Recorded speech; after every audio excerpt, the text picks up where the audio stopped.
Cool. Yeah, let's do a quick intro. Is this your first time on interview.io? Or? No, I've done a ton of these in the past. Okay, cool.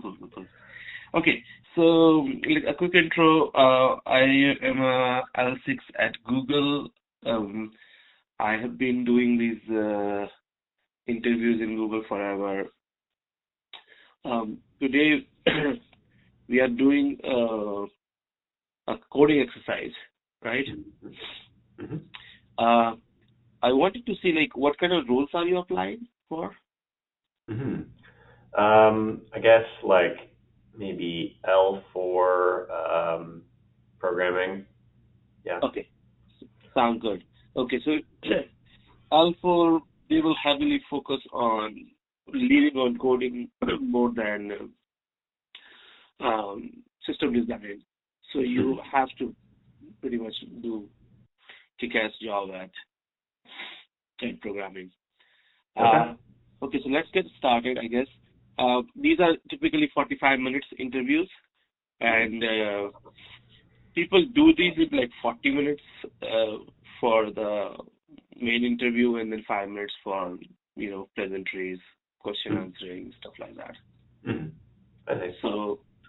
So what we can do is that we can look at the clock and we can cap it at right now it's like 3 minutes. So we can go based on that. The clock it's 43 or 44 minutes. Sounds good? Sounds good. Good. Okay. I think you need to change the language. Which language do you want? I'd like to use Rust. Rust. We use Rust. Okay, here it is. There you go. Okay. Do you want me to read the question? Yeah, go ahead, please. Thank you. Sure. Okay, let's see here. So, expose a web service or API endpoint. I don't have any experience with web development, but I'll sort of fill in the gaps as I need. The question is just yeah. Sure. Sounds good. I need to implement a rate limiter to prevent abuse of the service. Okay. Implement a rate limiter class with an isAllowed method, which presumably returns a Boolean. Every request comes in with a unique client ID, and we want to deny a request if that client has made more than n requests in the past t milliseconds. Whoa, cool. Yeah, let me start sort of like sketching out my thoughts and asking some questions. So it sounds like sort of inputs are the like values of n and t. I'm imagining there would be like a kind of a constructor function that has like the sort of like limit on the number of requests. Yep. And the timing of the number of milliseconds.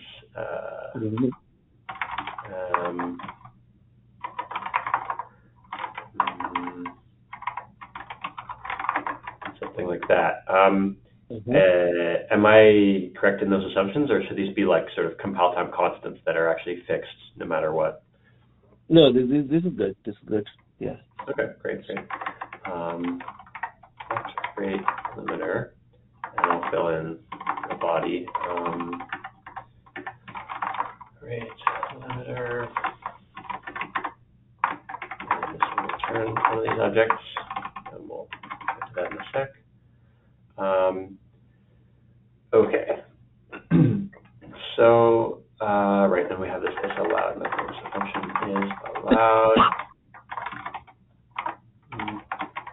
and it'll return a Boolean, and isAllowed is checking requests of clients, a unique client ID. Can I assume that these are integers, the client IDs? Mm-hmm. Yeah, sure.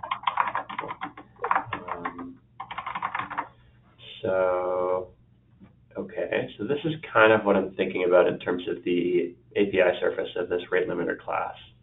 Okay. Let me actually think about how to implement it, because I'm not sure how to do that, so let's think.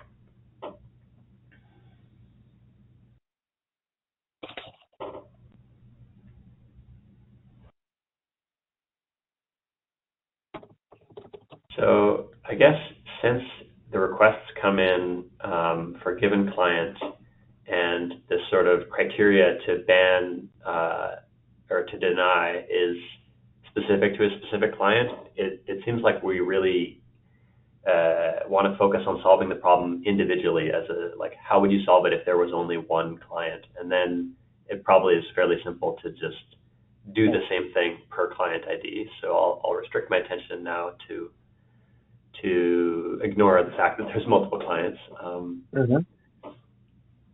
We want to deny a request if that client has made more than n requests. Okay, so there's a number of requests, and that's a limit, and then t milliseconds. Okay, so probably we'll have some way to get the current time in milliseconds. And more than n requests, more than n. Okay, there's details of like off by ones and stuff, but basically, so I want to be able to know how many requests the client's made in less than milliseconds. So I guess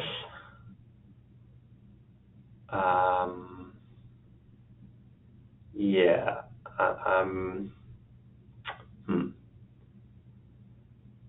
I won't think about trying to do sort of approximations and fuzziness because I think that'll add too much complexity for me to manage, but I'll assume we're trying to do something very exact, if that's all right with you. And the goal is to be able to answer the question of how many requests have happened in the past t milliseconds.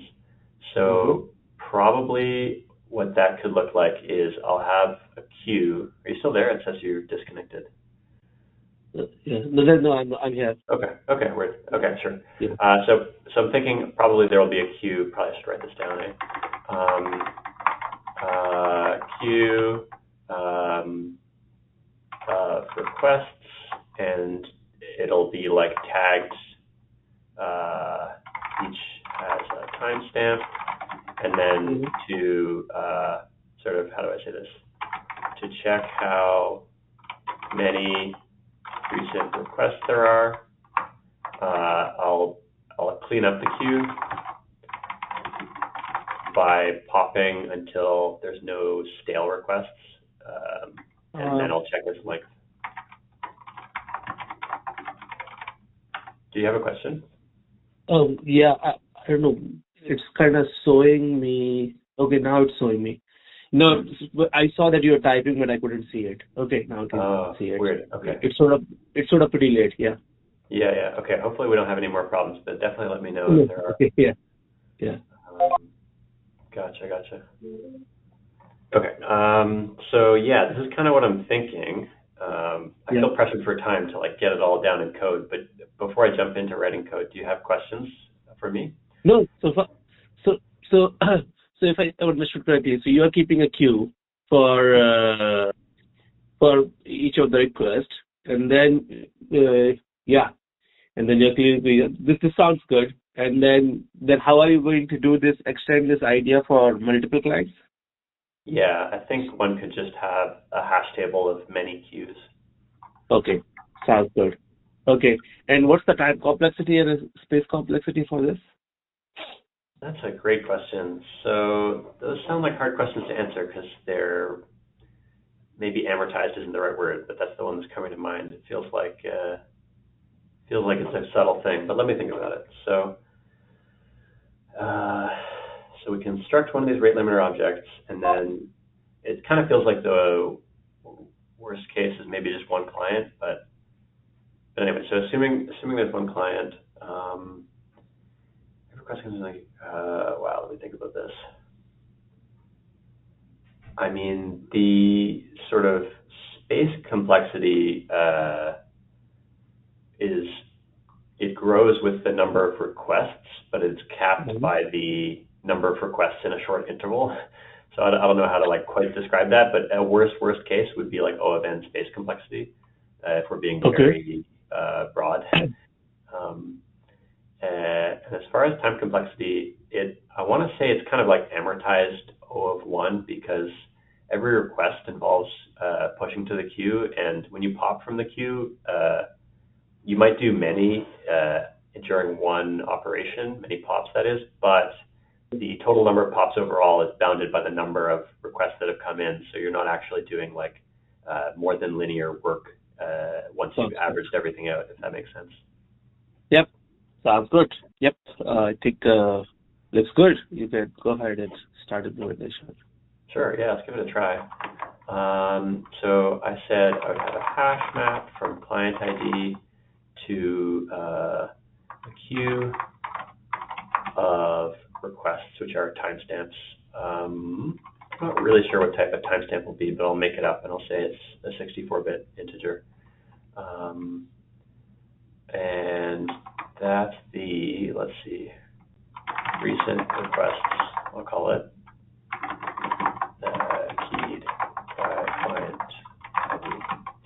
Okay, keyed by client ID values are timestamps. Yeah, okay. So that's the thing. I also, I guess, want to keep these numbers around, so num requests limit. I'm going to call them N and T, actually. I think that'll make it a little easier to write code. But in real life, I think I would use longer names, but I'm just sort of trying to save typing, if that makes sense.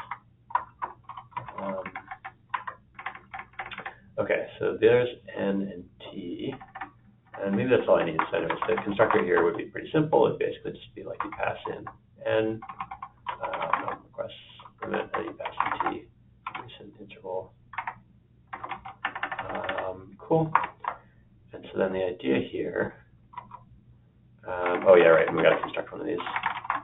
Requests, yeah. Cool. Right, I guess the red squigglies are telling me I need to import a bunch of stuff. I don't know how much you care about this actually compiling, but I guess that's what we would do if we cared. Okay, so I have a client ID, it's coming in. Yes, I want to get the specific queue of recent requests dot get mute client ID or default, which would be an empty queue, or maybe it's, I really want entry or default. I think that's the syntax. And so then I have the queue of requests, and that's a good start. I want to, oh, actually, sorry. So I want to clarify, like, there's an isAllowed method. Every request comes into the client ID, deny request. So yeah, just to try to understand this, like, is this isAllowed method being called exactly once per request? Can I treat the call as as like an indication that there is a request? Does that make sense? Yeah, this is a great question. Yeah, it is called once per request, and based on the, think of this as a service is running, a request comes, service has this in-memory instance of rate limiter, and for each request it calls rate limiter dot is allowed with the request ID, and if it returns, if it says yes, then it allows that request to go ahead and access the resource or whatever. Yeah. And if not, then it just returns awesome. whatever, error code or something. Yeah. Great. Yeah, that sounds great to me. Sounds good. Thanks. Okay, so trying to write the code here. So isAllowed client ID, I have the queue. I wanted to first, like, so-called clean up the queue, I guess, or maybe before that I'm supposed to, let's think about the order here. So things I want to do is push to the queue, clean up the queue, limit to N, well, not to N, to T, yeah. Okay, actually that's not such a huge problem. Yeah, okay, wow, boy.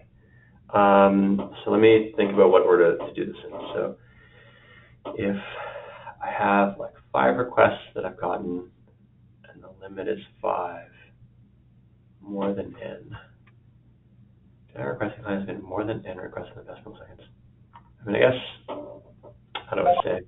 Time is kind of continuous, so I feel like the off by ones are almost like not important with respect to time. In more than N requests in the last 2 milliseconds. I mean, maybe I'll just write something down and then I'll look at it and I'll see if it looks reasonable.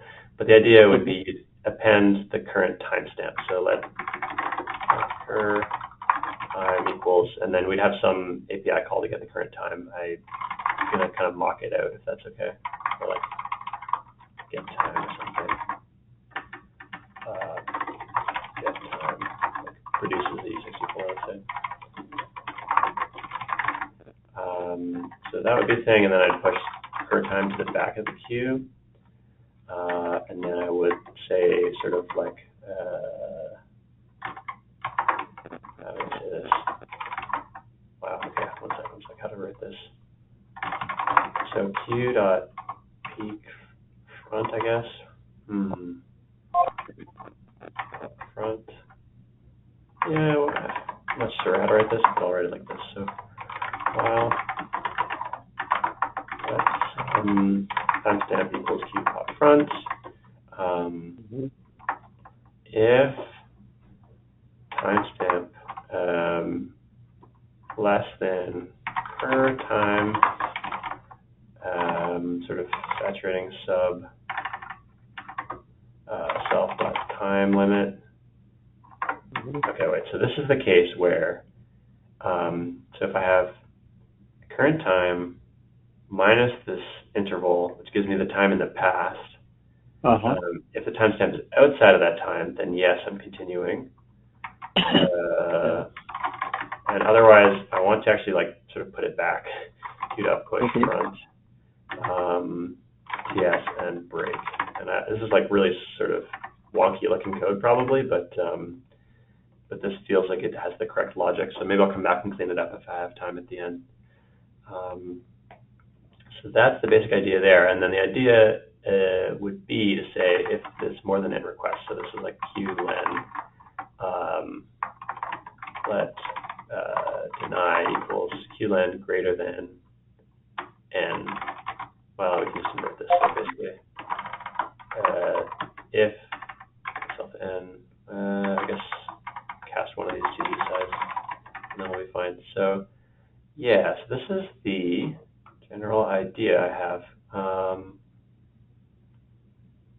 Yeah, I mean, this is the basic sort of sketch of it. Is there anything in particular that you want to see from me? Like, should I sort of do a run on a sample input to try to check for edge cases and bugs? Yeah, let's write a test case for this. I'll start typing the test case. Sure. And in the bottom I'm typing, okay? Yeah, sure. Let's see. Okay, let's say these are small t, and these are small c, and let's say the at 100 time n is 2, and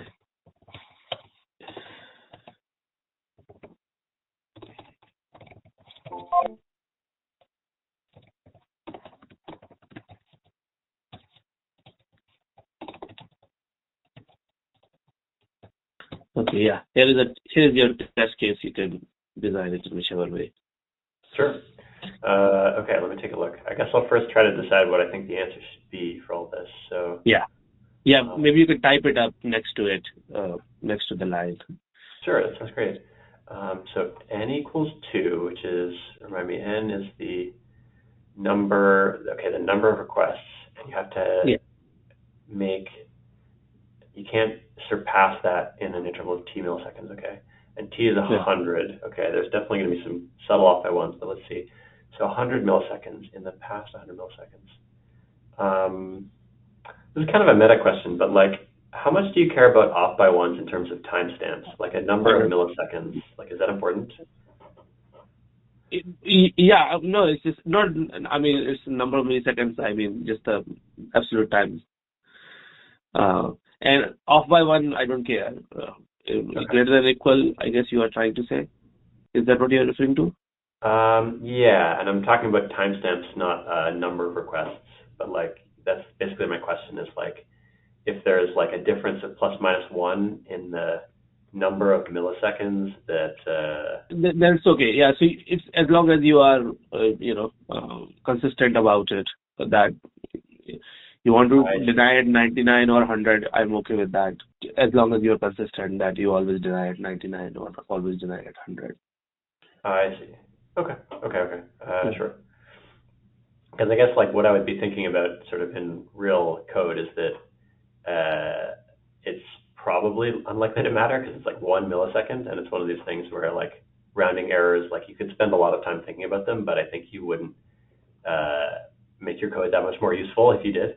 But in any case, let's look at this. So n equals 2, t is 100. Okay, and so then the first request comes in at time 1, and they're all for the same client, so that's good. And at time 1, we definitely say yes, which I'll say T for true. Maybe like yes. Okay, so at time 2, we definitely say yes as well. And the idea should be that our code pushes to the queue and remembers all this. Okay, so then yeah, time at the third request. So T equals 100. I guess, yeah, I mean, let's just see what the code currently does. Or, well, yeah, let's make a decision about what we want it to do, I guess. So in the last 100 milliseconds, which I guess, let's say includes 1 through 100 inclusive, sure. So let's say we'll want to deny this. Yeah. I think that's a pretty reasonable choice there. And so what that looks like, I guess, how do I say?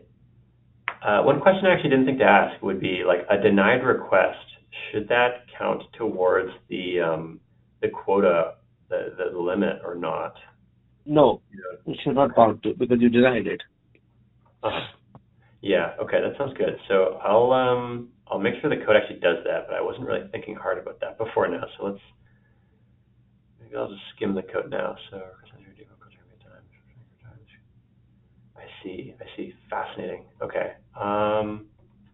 Okay, so I want to say this actually only happens at the end. One moment. This is like if true, it's false. I'm guessing this is probably what I want, but I'll come back to this.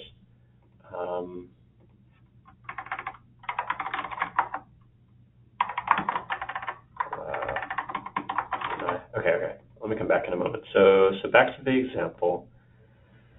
What do I expect from this? So 50 through 150. Let me think about this. So the 1 should have been cleaned up. The 100 didn't count. 50 and 150, they're 100 apart. So if my window includes 100 elements, only one of them ends up in the window. Basically, I think they all get cleaned up. So we'll say yes, and it's actually, how do I say this? Like, yeah, it's even if n equals 1, it'd be yes. Cool. So then next up, we're looking at this pair of things. They're both in the window, but it's still yes because it's allowed. And then lastly, for 200, we're looking at 199 and 200 and 150, which are sort of too close together. The window is already full, I guess is the way I should think about it. This feels really helpful, actually. Maybe I should have drawn a test case earlier. But anyways, the window feels full, and we'll deny this one. So this is my intention for the code, is to do this. I guess now I'd like to run through it and catch any bugs or any deviations from that, if that sounds good to you. That's good. Yeah. No. Yeah. This is the expected output, I believe. Sweet. Okay. Sounds good. Okay. So let's like trace the code and see what happens. So t equals 100 and equals 2. We put those. Okay. So the constructor is fine. Is allowed self client IDs. The client IDs, yeah, fine. And we get the queue. Okay. So we get a current timestamp. Yeah. Let's see what the code does with this. So time equals 1. We're first cleaning up the queue, limiting to t. That makes sense, I think. Like limit, so that I want to limit from the range cur time minus t up to cur time. And if that's 100, let's say, but I don't want to include both elements because then I'd have 101. So let's say we do this is the goal. And so how are we doing that? We're looking at the front of the queue, and if timestamp less than, one sec. Occur time minus t, that makes sense.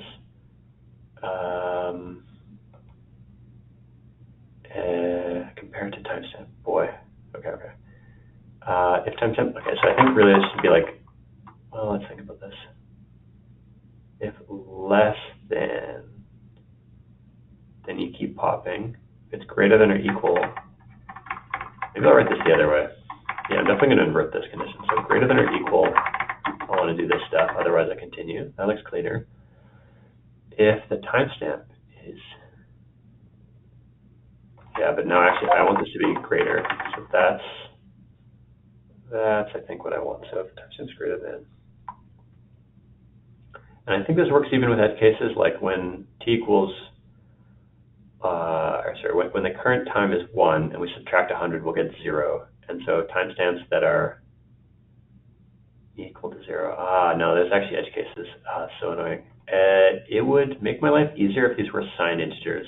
So I'm going to pretend timestamps are signed like I64. Is that okay with you? Yeah, that's fine. Yeah. Okay, cool. Because then the edge case will actually work. So let's do that. And I guess timestamps, let's see, the queue has to have I64s, the current time has to be I64. Okay, fine. Great. Anyways, okay. So now I think I'm good because if I'm inbounds, I keep it and I break. Okay, great. Okay, I'm happy with this, the queue cleanup, and then I want to check the off by ones on the N. So if I want this to be strictly this, okay,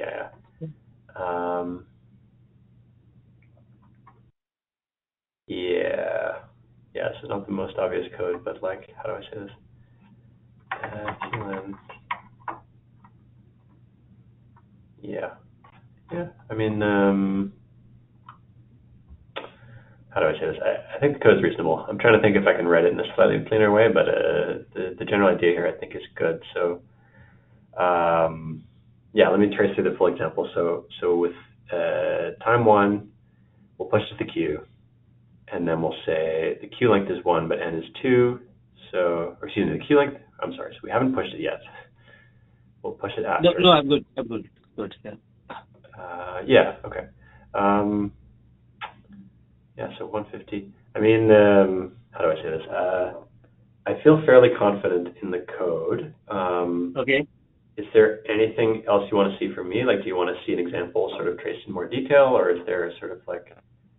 do you want to write a test case for this? Okay, sure. Yeah, let's write a test case. Yes. I'm also interested in like what kind of scenarios you will test for this. Yeah, I see. Yeah.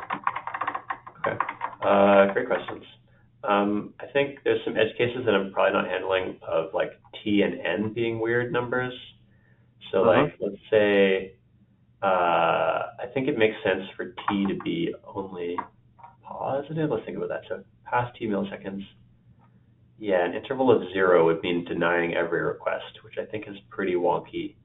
So let's say we have to have t greater than 0. Okay. And n being 0 would also mean denying every request. Okay. The client has made more than n requests. So let's say we'll force n to be greater than 0. And the way I think I would like to do that in code is I would write assertions in the constructor. So like, assert requests limit greater than 0. And you would like sort of document it. So you'd have a comment here that says like describes basically what the valid inputs are. Interval ms. And so that's kind of what I would want to do here. Although I'd definitely be happy as well to handle cases of 0 and just have them be weird edge cases where you deny every request if that's something that the user of this API really wants. So those are some edge cases down. I think aside from that, I guess you could test and mix your client IDs, but it's sort of very clear from the code that they don't mix. Like each client is treated very independently, and so Okay. it's not something I would be like super concerned to actually write tests for, if Okay. that's fair enough to say. Yeah. Let's see. What would I want to write tests for? I guess you could have, so I'll just write like various timestamps. Like it could be like, you could do negative timestamps because I'm saying those are allowed. Well, yeah, sure. So like you could test like -5 and then like, or sorry, so okay. Test case, I'll say t equals, I guess t equals 1 is like a reasonable test case. Yeah, it's like t equals 1. And n equals 1. So those are some edge cases. Then maybe you'd have an input like, yeah, I don't know, like t equals 0, t equals 1, t equals 2 or something. And then I would expect this to be, what would I expect? So yes, yes, I think, because the idea would be that is that the current thing is the only thing that has happened. Oh yeah, one cool thing we can do is have things come in with the same. Oh, okay, sorry. So let me back up here. So this is one test case I like. Oops. Another test case I like would be to test something like this. Like I think multiple of the same timestamp is totally sort of possible, and we want to handle it correctly, and I think we are. Okay. But it's like this would be a good test case to write, I think. I think one thing that didn't occur to me until now is like, what if you had sort of going down, like, that's right. Like, I guess this is a question for you: is like, can we assume that the clock or the time source is actually monotonic, or might it be doing, one thing? Yeah. I think that is fair assumption to make right now. Okay. I think let's pause this part here. Sure. Yeah, definitely. So now let's say that the server is getting multiple requests from different clients, right? And how would you handle multiple clients simultaneously? I'm not sure I understand what you mean. Like, so let's say that the server is allowed to, let's say this is used for some payment processing, for example, right? Okay. And hundreds of phones are connected and they are processing their payments, like multiple apps are somebody request. Okay. And now you are providing a service which transfers money from one account to another, and you are using this RateLimiter, right? I see. So my point is that multiple requests can come at exactly same time. So okay, how is server going to handle that with this implementation of the code? That's a great question. So I guess it seems kind of like the middle test case here, where you have timestamps being equal. I think.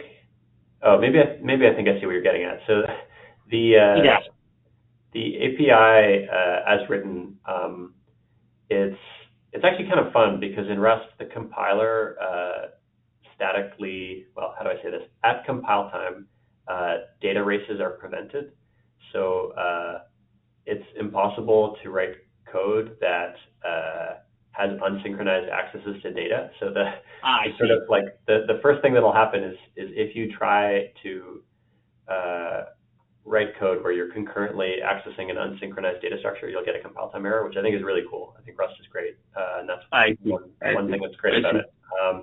That being said, if what you were trying to do was have things happen like very concurrently,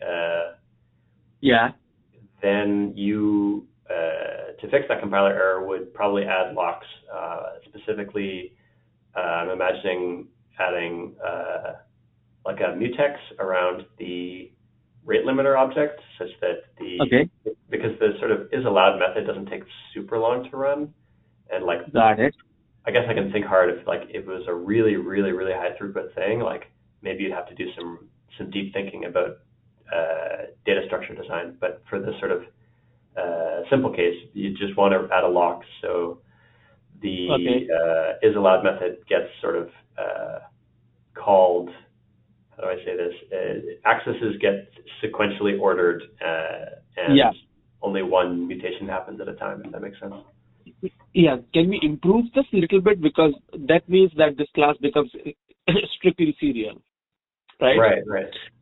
Yeah. Great question. That doesn't sound that good of a, Yeah. design. That's actually a really good point, and I appreciate that feedback. One thing that's really nice about this problem is that the data structure we're using is very, very amenable to allowing parallelism for different clients.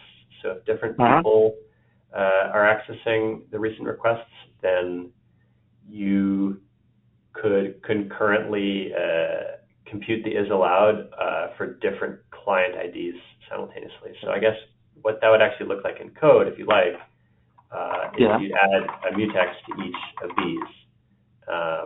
And let's see, mutex. Oh, I need to import it. So use the sync maybe, sync mutex.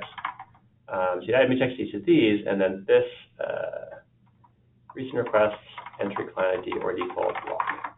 You would lock the queue. And then get compile time errors, pop up result. Oh, lock, yeah. So the standard library mutex has this API detail where you need to unwrap, but that's the general idea. And then it needs to be immutable. But then I think we're literally done. And the fact that the compiler guided us through all of those details is awesome, in my opinion. Yeah. So, yeah.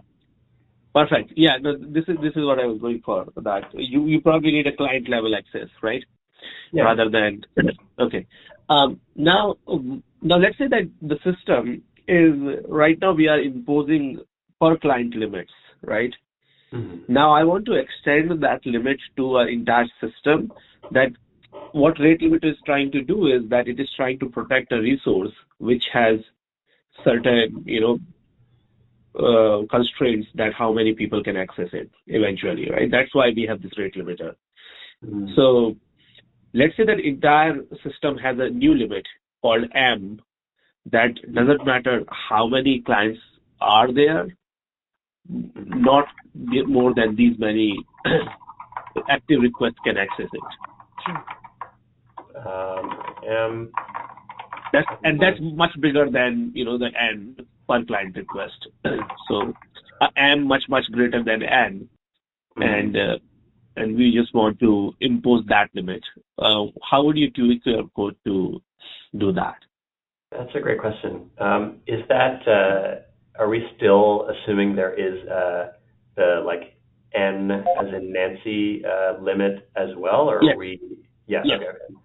Yeah, that will be there. That's so that one particular client doesn't take away entire resource, but the M is that the system is just constrained with how many deployments we have done. Okay, and is the M as in Mike? Is it also for the past T milliseconds? Is that the time period? No, that has nothing to do with the time. It's it's just that over at any time. I mean, yes. So in a way that at any time there should not be. You're right. In any given T time, there should not be more than M active request accessing the resource. I see. Sort of X plus T. Most M requests should be allowed. Okay, so I think I understand what you're asking with this. Yeah. Let me think about how to solve it, because I don't have any ideas jump to mind, but let's think.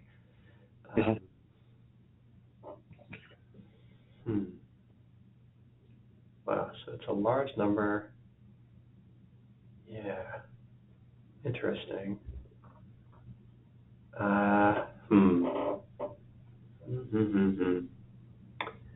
I mean, the sort of if we start with something sort of simple and naive, we could be doing the same thing, but with a single global queue of every request. Now the issue with that is it doesn't play well with the desire to be parallel because it's sort of this single piece of data that's accessed by every query. Does that make sense what I'm saying so far? Yeah. So that's an option, and that would be sort of correct in the sense of we could implement that to satisfy the spec, but I'm interested in trying to think about if there's something sort of more nicer and better, I guess, in terms of efficiency. So yeah, wow. Yeah. I wonder. I mean, okay, I'll just think sort of broadly because I don't have specifics in mind yet, but something I'm thinking about is maybe individual per client counts could somehow be atomically added and subtracted from a global count. So every time, but the issue is, I guess, anyway, so that's a vague sort of something worth looking into, but the issue that comes to mind with that is that when a given client ID, say client 5, gets some requests, and then later there is no requests from client 5 for a long time, this sort of cleanup step won't run for that client. So that idea doesn't obviously work right away. There's that issue with it.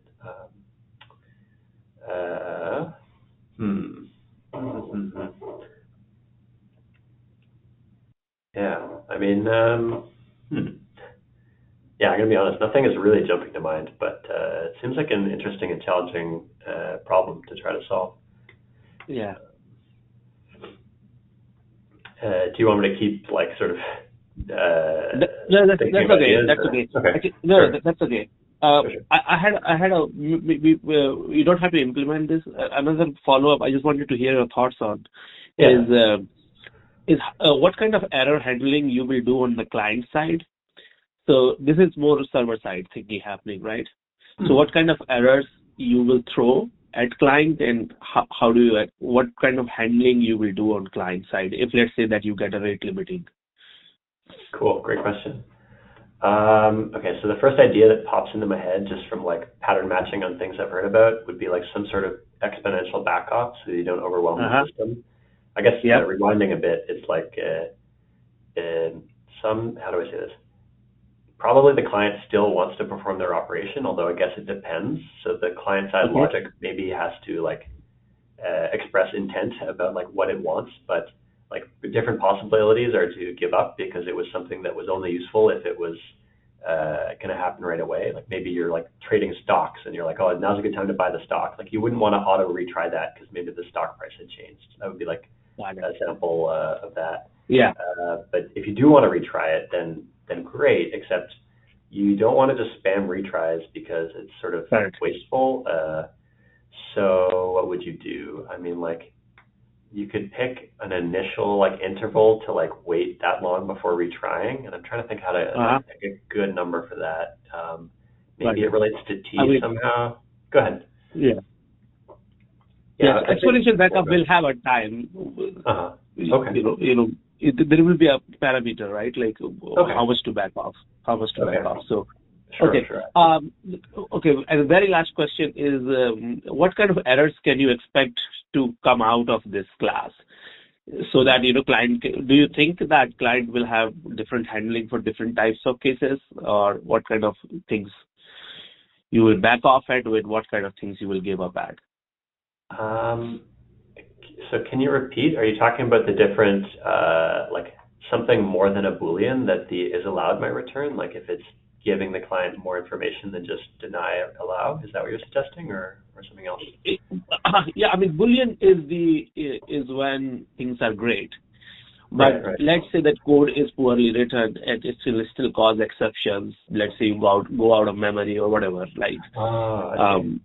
So something unexpected can still come out of your code for whatever reason, I don't know. But for those cases, do you expect to get different kind of handling? Right. Okay.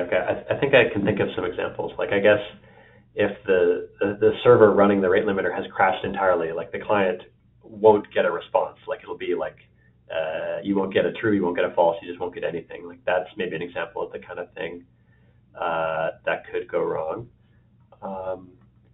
The code as is, I don't think has any ways to crash besides running out of memory, which kind of is analogous to the server going down. Yeah. So this is good. Yeah. Yeah, I think we have pretty much taken everything out of this question. Okay, sure. So we can stop here. Okay. Yeah.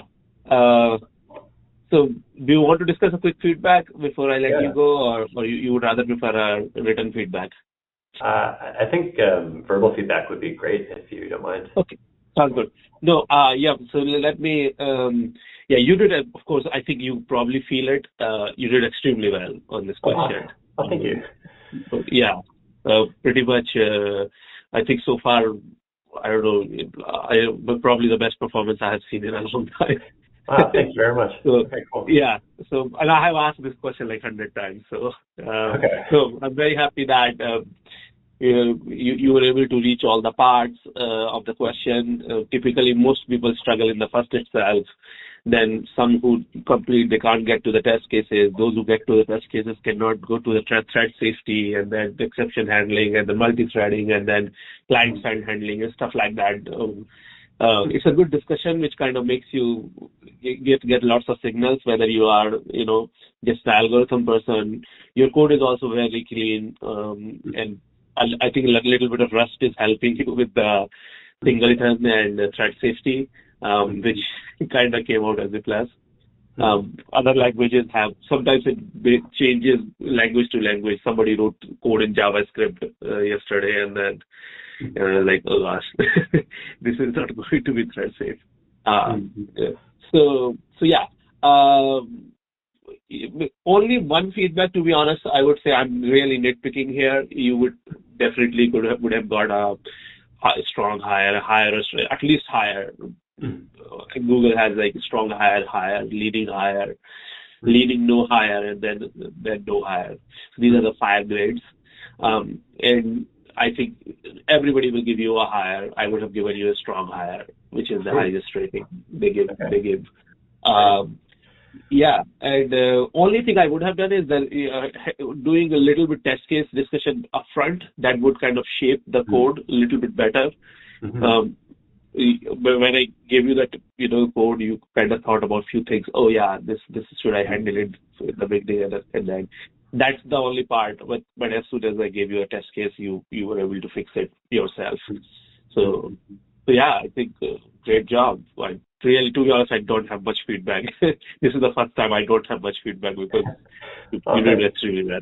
Yeah. Thanks, that's so kind. And I think that's a really helpful and actionable piece of advice, is starting with test cases. So thanks for calling that out. Yeah, because this question is, as you see, like, it's not that hard.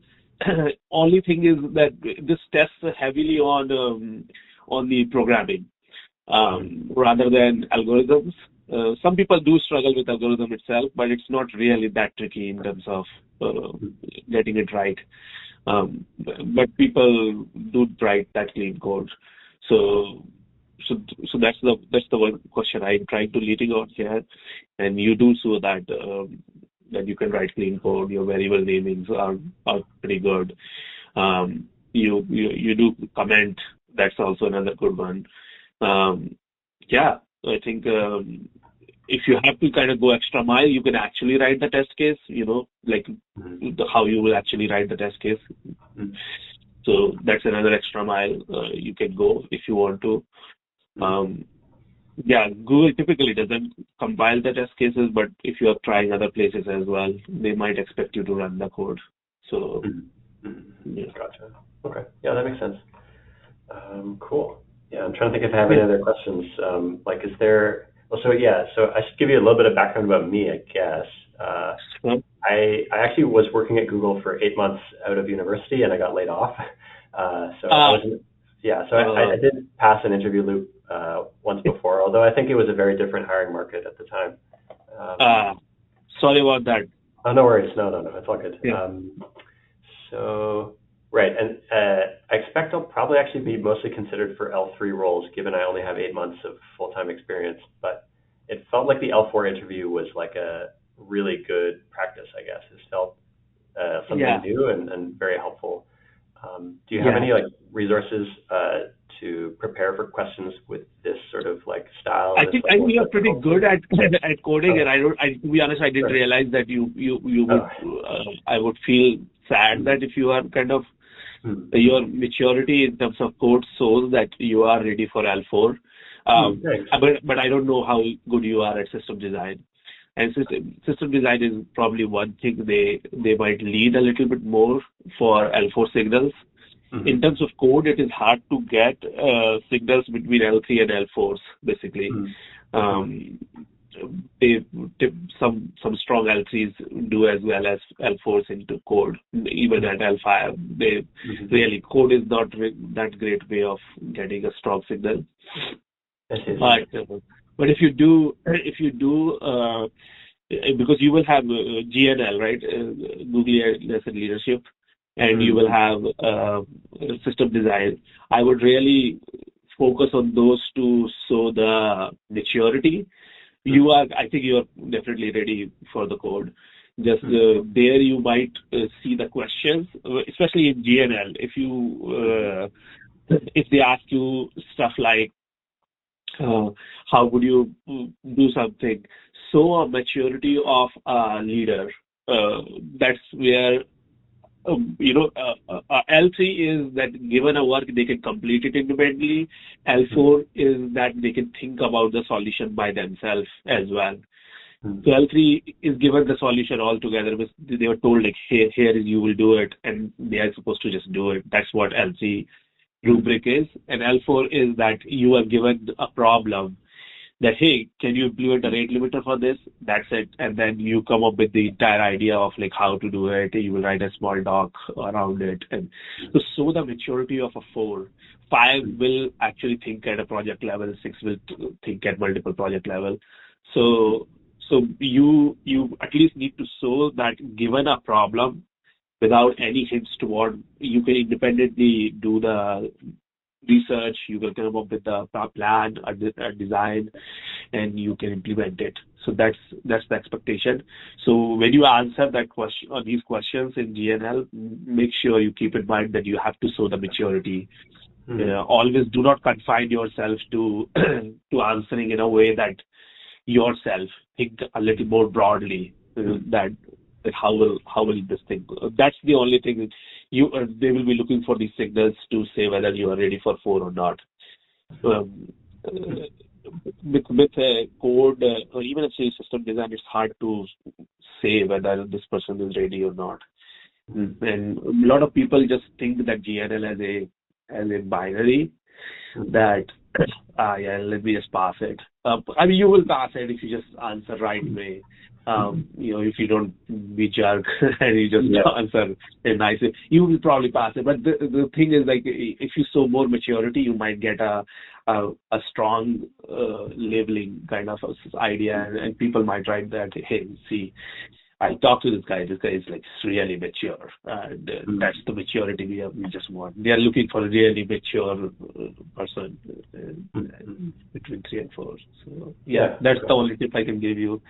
In system design, they are. I think you just have to pass. I think at 4 also. At 3 they don't even do it. At 4 you just need to pass. So to practice a little bit, but really that's not the criteria.